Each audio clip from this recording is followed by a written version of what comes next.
Israel और Hamas की जंग को देखकर लगता है कि दुनिया एक बड़ी जंग के मुहाने पर खड़ी है। इस बीच थोड़ी देर पहले ब्रिटिश मीडिया की एक चौंकाने वाली रिपोर्ट आई। कहा जा रहा है कि इजराइल पर एक और बड़ा हमला हो सकता है। यह हमला इस बार हमास नहीं बल्कि हिजबुल्लाह कर सकता है। 5000 आतंकियों का दस्ता तैयार है और इसे नाम दिया गया है डेथ स्क्वाड। हमले का इनपुट इजरायली फोर्सेस के पास भी है, इसीलिए 1-2 नहीं 3-3 मोर्चों पर तैयारी है। आखिरकार इजराइल का प्लान क्या है? कैसे इस चक्रव्यूह को भेदेगा इजराइल? क्या दुनिया में एक नए बैटलग्राउंड का सीन तैयार हो चुका है?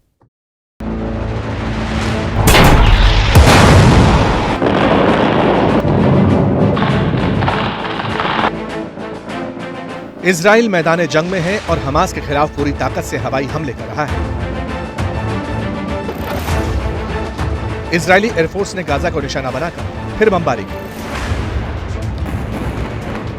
बताया कि हमास आतंकियों के इंफ्रास्ट्रक्चर को तबाह किया, anti tank missile launch sites हो या फिर सुरंग, इंटेलिजेंस ऑपरेशनल हेडक्वार्टर भी बर्बाद करने का दावा किया।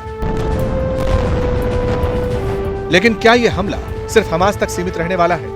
क्या इजराइल हमास के साथ ईरान को भी टारगेट करेगा? क्या इजराइल की सेना हिजबुल्लाह को भी हराने के लिए कमर कस चुकी है? सवालों का जवाब समझने से पहले इजरायली प्राइम मिनिस्टर का बयान सुनिए, जो उन्होंने अपनी वॉर कैबिनेट के सामने दिया। Hamas are the new Nazis. Hamas is ISIS, in some instances worse than ISIS. And just as the world united to defeat the Nazis, just as the world united to defeat ISIS, the world has to stand united behind Israel to defeat Hamas. This is part of an axis of evil of Iran and Hezbollah and Hamas. Benjamin Netanyahu क्या करने वाले हैं? Israel का अगला बड़ा कदम क्या होगा?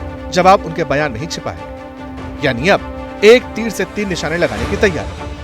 अपने ऑपरेशन स्वॉर्ड ऑफ आयरन के जरिए इजराइल 3 मोर्चों पर जंग लड़ सकता है। इजराइल का गाजा पट्टी में हमास के खिलाफ 13 दिन से ऑपरेशन जारी है। फिलिस्तीन का दावा है कि इजरायली हमले में 3500 से ज्यादा लोग मारे जा चुके हैं। उत्तरी बॉर्डर पर हिजबुल्लाह और इजराइल में टकराव शुरू हो चुका है और ईरान भी अब इजराइल और अमेरिका के साथ आर पार के मूड में दिखाई देता है।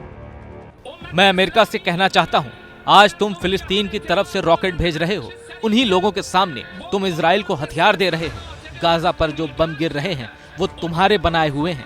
ईरान के लोग और दुनिया की मुस्लिम बिरादरी ये चाहती है कि उसके इजराइल के साथ ताल्लुकात खत्म कर दिए जाएं, उसके राजदूत निकाले जाएं और एम्बेसी बंद कर दी जाए। लेकिन ईरान के खिलाफ जंग छिड़ना इतना आसान नहीं होगा, क्योंकि उसे रूस और चीन का सपोर्ट हासिल है। दूसरी ओर इजराइल के साथ अब अमेरिका के अलावा दूसरे पश्चिमी देश खड़े हैं। बाइडेन के इजराइल दौरे के 24 घंटे के अंदर ब्रिटेन के प्राइम मिनिस्टर ऋषि सुनक तेल अवीव पहुंचे, नेतन्याहू से मुलाकात की। कहा, दुख की इस घड़ी में ब्रिटेन इजराइल के साथ खड़ा है।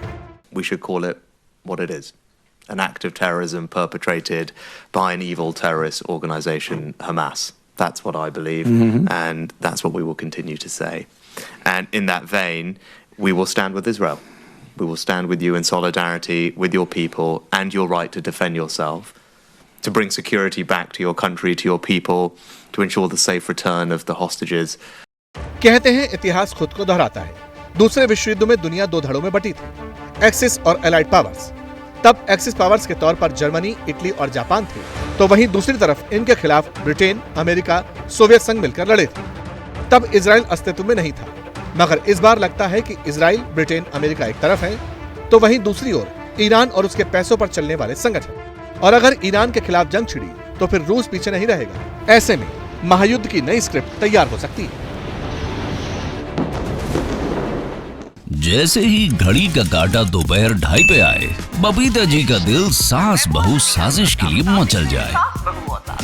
और ये है इनकी बहू, पूरे दिन ऑफिस की टेंशन हो जाए गॉन जब ये करें अपना फेवरेट शो फ्री टाइम पे ऑन। इनकी तरह आप भी देखिए अपना फेवरेट शो अपने टाइम पर और डाउनलोड कीजिए एबीपी लाइव ऐप अपने स्मार्ट टीवी पर।